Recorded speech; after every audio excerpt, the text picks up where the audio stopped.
This is part 3 of the Craftsman 1/3 horsepower grinder rebuild series. If you haven't seen part 2, click the link at the top of the screen. In this video, I'll be showing you some resources to get some spare parts or replace some parts. We'll be fabricating new eye shields, and then we'll begin assembly. Hello everyone, I'm Jeff and welcome to my shop. We got a lot to cover, so let's get to it. First resource is the owner's manual, which I uploaded onto Vintage Machinery, but I have a link for it in the description of this video where you can download a PDF copy of it. Next, we're going to do a ring test, and this is to determine whether or not the wheels that I have are good or if they're cracked. And what we're looking for is the wheels to ring when we hit them.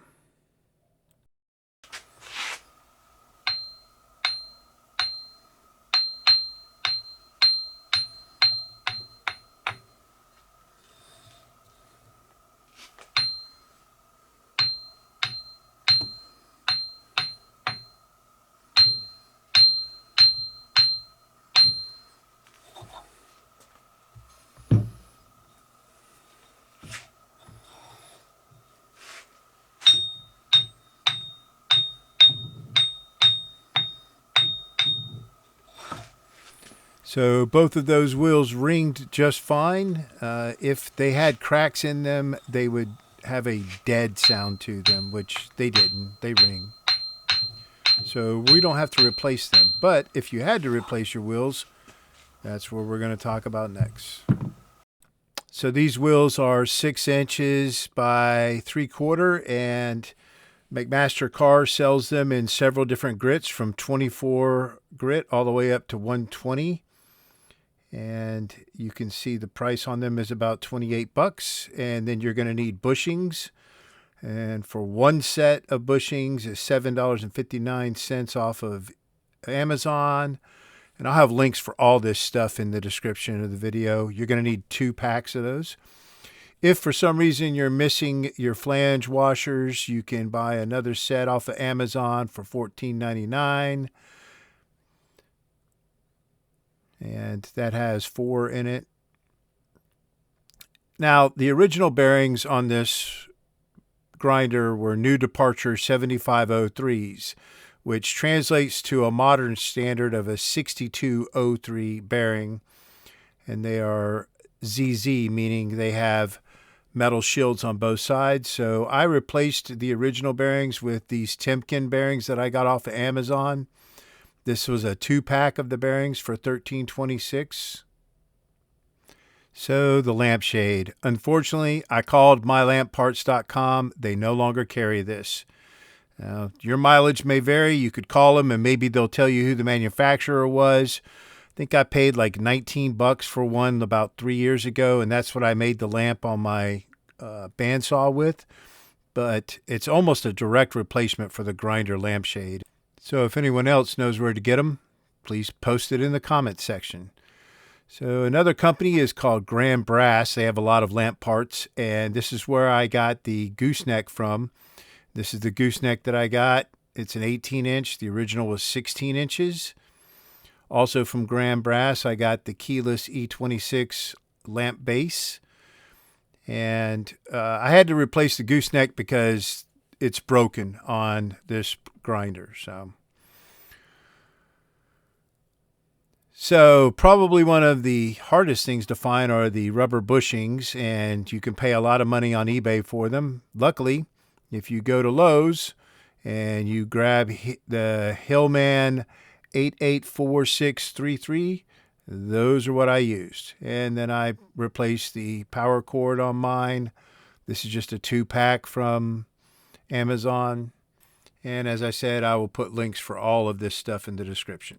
Okay, fabricating eye shields. So I had some of this 1/4-inch thick plexiglass laying around, and I'm just tracing out the size that I want these to be, which is roughly 3.5 by 4 inches. And then I cut the plexiglass with my bandsaw. I lined it with painter's tape on both sides to keep it from getting scratched up and to keep the plexiglass from splintering when you cut it.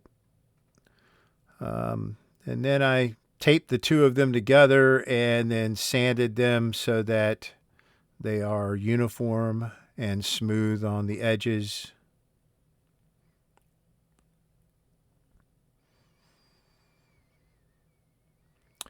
And then I drilled out 2 holes in them for mounting them to the mounting bracket. Now I made a different bracket and I've already deleted all of that footage, but I used 2 of these for the new bracket.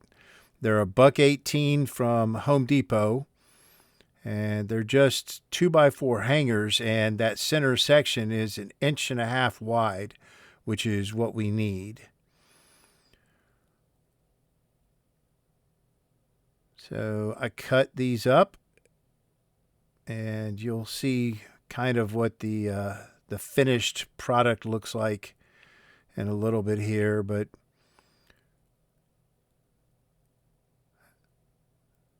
there's a lot of cutting that I did just to get them where I wanted them. And then I sanded them, and you can see kind of the shape they are now. And I rounded all the edges and stuff on the belt sander.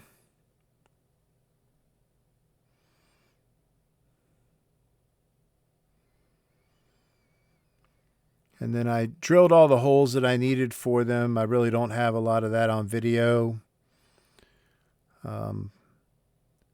But it's, not anything technical. Here's what they look like after they were drilled and sanded. Made sure they lined up good. I cleaned them up.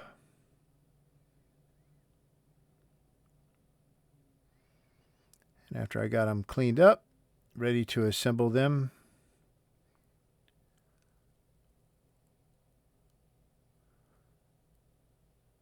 so in the assembly video, you're going to see different eye shields on the grinder at one point. You can just ignore that. These are the ones that I ended up going with at the end, and they look much better and work much better as well.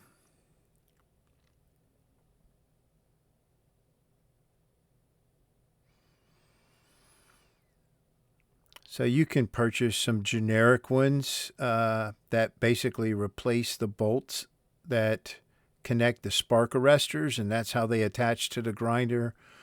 But I didn't want to mess with that and waste $26 when I could knock this out for less than $5.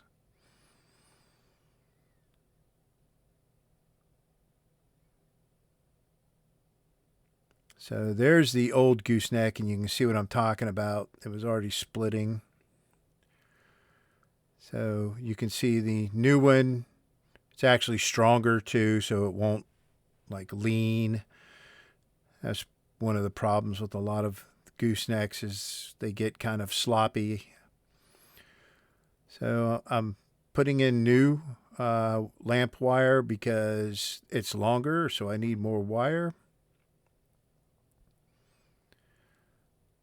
And we'll just run that down through it. This lamp wire you can get at any of your big box stores. I want to say it's 16 gauge lamp wire. Now, one side of it, so it's 2 wires, and one side of it on the wire itself that has lines kind of pressed into the plastic. And that's how you can tell which wire is which.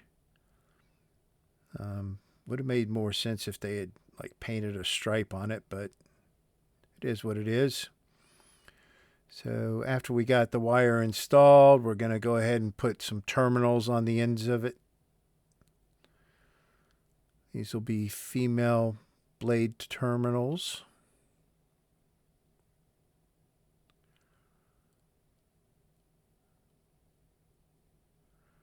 We'll just crimp those down.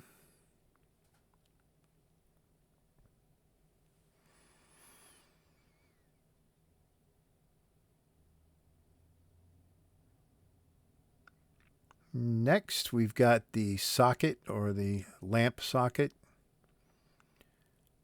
This is an E26 base with no key, so it's keyless. And the threads on it are the same threads that are on the gooseneck. And even if you reuse the original, that's all the same pipe thread. So we'll thread that on there, and then this has a screw that locks it onto those threads. And we'll install that screw once we get the base of it screwed on there nice and tight.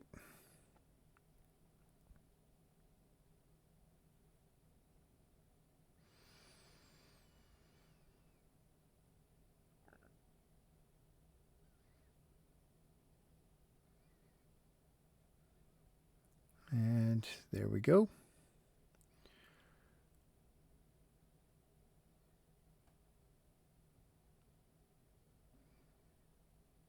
Next, we'll connect the two wires to the inside of the socket base.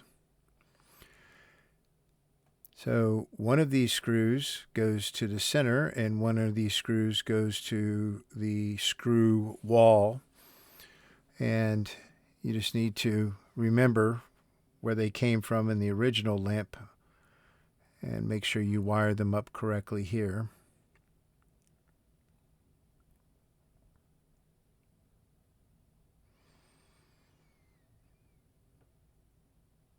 And once you press these two pieces together, you need to make sure you're good, because getting them apart again, you're going to damage it. I mean, they lock in there pretty good. I tried to take mine back apart, and that wasn't happening. So, not like it's a big deal. You can just buy another lamp socket. They're like, what, $1.50 or something, I think I paid from Grand Brass. And I'm sure they sell something similar to that at Lowe's and Home Depot as well. And then we're just transferring those markings from the old wire to the new wire. So this is the power cord, and I had to replace it because of that. It's got a big cut in it with the exposed wires. So here we're just stripping all three of the wires in the power cord and then applying terminals ends to it as well. So it's going to get two female blade terminal connectors and then a ring terminal. The ground gets a ring terminal.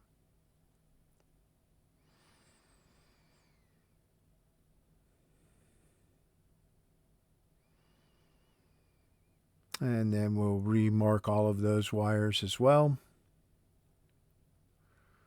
Okay, well, we're ready to begin assembly, so we will begin by installing the relay. So the end frames are exactly the same, but only one of them should have had a hole punched out for the power cord. And this is the side that the power cord goes on. So technically this is what's called the right side. If you look at the parts diagram, it's called the right side end frame. So after we got the relay installed in there, then we're going to go ahead and install the power cord. And the wire stress relief plastic clip that you see on the right hand side there laying on the towel would not fit on this cord because the shielding on this cord is thicker than the original and it's stiffer. I tried to install it. It wasn't happening, so I fell back on my tried and true method, which is a grommet that I use on pretty much all of my motor rebuilds. This is a 3/8 grommet, I believe, is the size of the center hole. And it's designed for a 1/2 inch panel hole, I believe. And then we run the power cord through that grommet.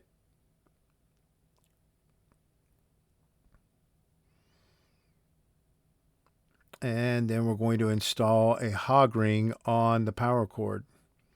And this will act as a stress relief. It'll keep you from pulling the cord out of the grinder.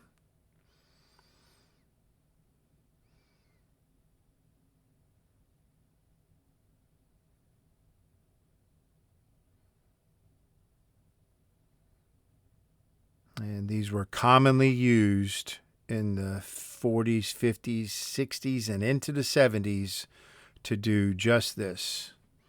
Act as a wire stress relief.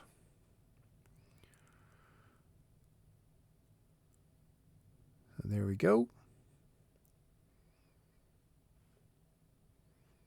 So I did a wiring diagram. Here you go. And there's a link to it in the description of the video, so you can figure out what wire goes where.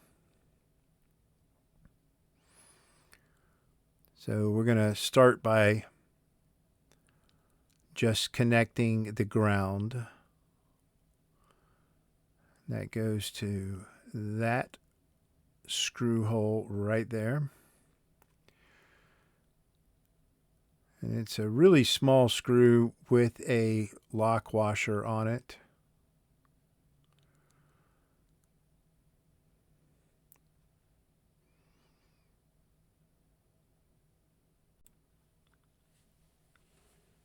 So we'll just tighten that down.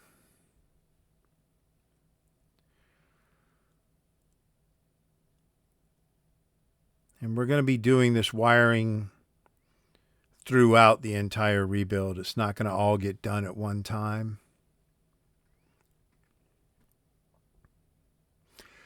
These are the spring clips, so you should have 5 of them. There's a place for 6 of them, but you only need 5 of them. So on this end, you get 2. And on the other end, you get 3. So next, we're going to install the felt washer. You can see right there, the spring washer and one of the bearings in this end frame. Again, these are Timken bearings. They're very good quality. Timken has a lot of facilities around the world where they make their bearings. They used to be an American company, but they make bearings in China, they make bearings in Asia, and they make bearings in India as well. So we install the felt washer, then the spring washer, and then we're going to get that bearing started.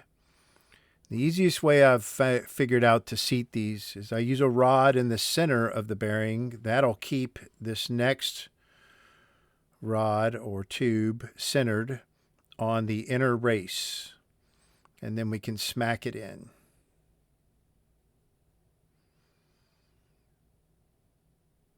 And make sure it's seated and it's working.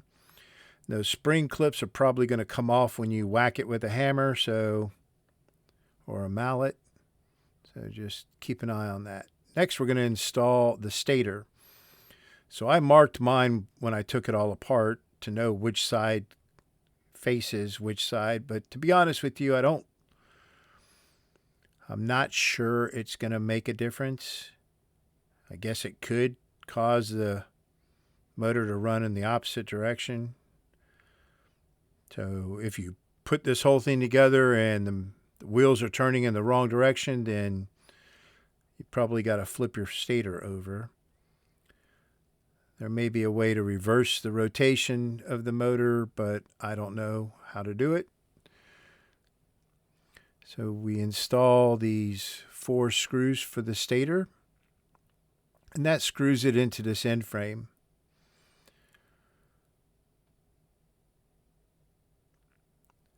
And next we have, so we're working on the right end frame, and you can see the relay sitting under it, so we know where we are. Notice the rotor has fan blades facing to the left. So we want to make sure that the smooth side, not the fan blade side, is facing towards the right, like so.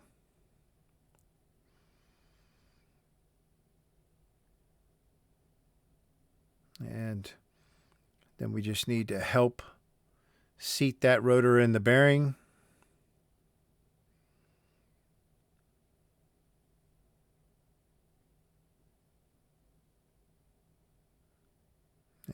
And once we're good, next we're going to do almost the exact same thing for the left side. So as you can see, it looks exactly like the right side. You got your felt washer, you got your spring washer, got another Timken bearing.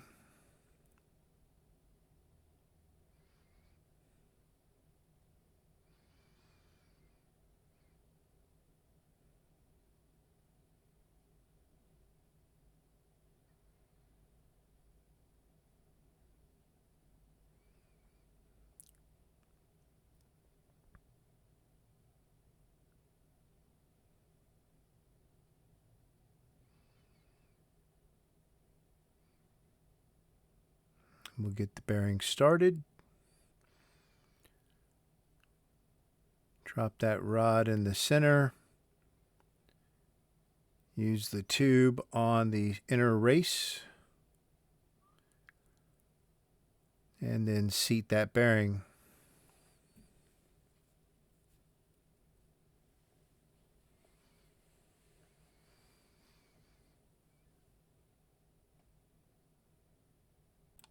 And then we will install the spring clips. There should be 3 of them now. So you have one that goes in the center and one on each end. The center one goes upside down from the others. But these will probably fall out when you start to put these 2 halves together. So maybe wait until you've got these 2 halves together to even worry about the spring clips. So we're going to lay this one on top of the other one. And to seat this onto the other end frame, we're going to use the tube, kind of like how we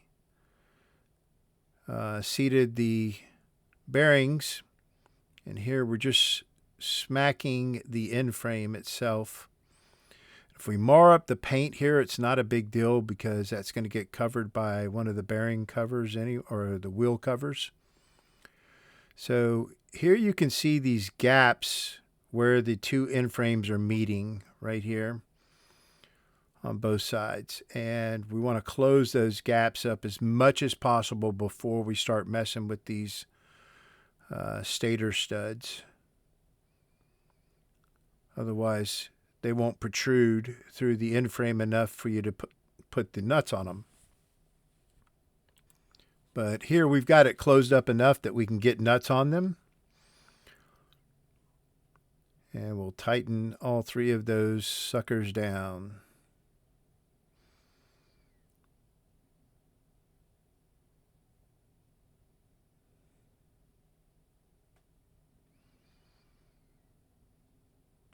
All right, so now we can put some of those spring clips back on.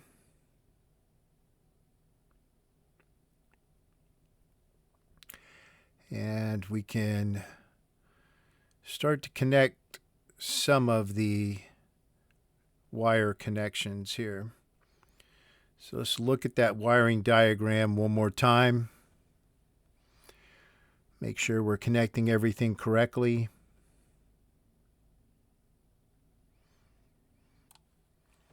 So that white wire coming from the power cord is going to go to relay terminal 4. But we're going to hold off on connecting it. We have the red wire coming from the stator that goes to relay terminal 2. Right there. And then you've got the black wire coming from the stator that goes to relay terminal 3. So we'll get that marking off of those wires and then connect them to the proper terminals.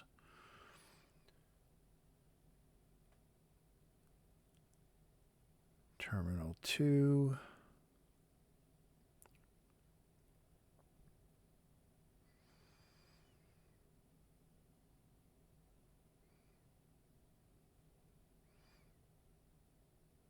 Terminal 3.